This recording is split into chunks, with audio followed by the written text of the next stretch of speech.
ক্রাম coat করে রাখার পর ২০ মিনিট পরে কিন্তু আমরা কেকটাকে ক্রিম ফিনিশিং দিই। মানে ক্রিম ফিনিশিং বলতে হচ্ছে এটার উপরে ক্রিম সেট করা, জেলি সেট করা, তারপরে গানাশ সেট করা, যেই টুকিটাকি কাজগুলো থাকে সেগুলো সেট করা হয়।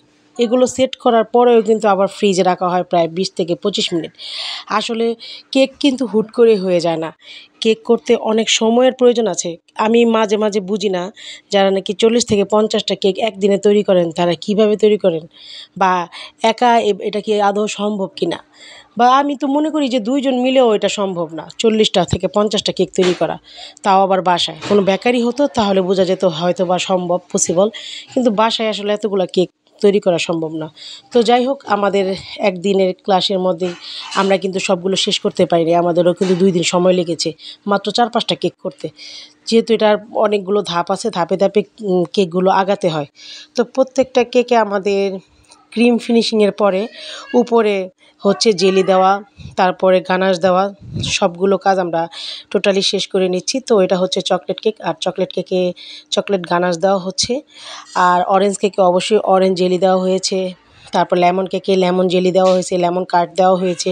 এরকম প্রত্যেকটা জিনিস আমরা সেট করার পরে আমাদের আরও টুকিটাকি কিছু কাজ থাকে, যেমন টপার তৈরি করা, তারপরে বিভিন্ন রকমের কাজ, এগুলো সেট হতে, হতে আমরা ওইগুলো কাজ করে ফেলি। তো এই তো চকলেট গানাশ দিয়ে চকলেটটাকে পুরা কভার করে নেওয়া হচ্ছে।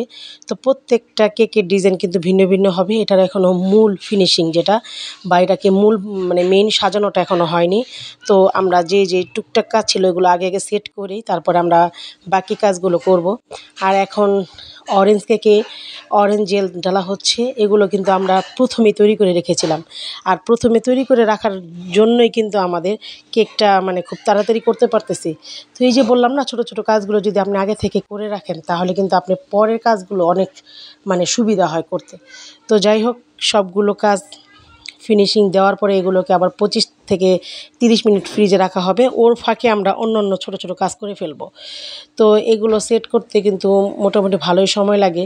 আর যদি আগে থেকে সব কিছু রেডি করে রাখেন হয়তোবা একটু কম সময় লাগতে পারে। তো আমরা যেহেতু আমাদের ২ দিনের ক্লাস, ২ দিনের ক্লাসের জন্য আমাদের কাছে অনেক টাফই মনে হয়েছে, কারণ আমরা পর্যাপ্ত সময়টা আসলে পাইনি। মানে যতটুকু সময় পেয়েছি আমরা অবশ্যই সেট করে, করে এগুলা তৈরি করেছি। তো মোটামুটি অরেঞ্জ কেকটা দেখতে খুবই সুন্দর লাগতেছে আর খুবই কালারফুল লাগতেছে, আর আমার কাছে তো বেশ ভালো লাগতেছে। তো আপনাদের কাছে কেমন লাগছে অবশ্যই জানাবেন।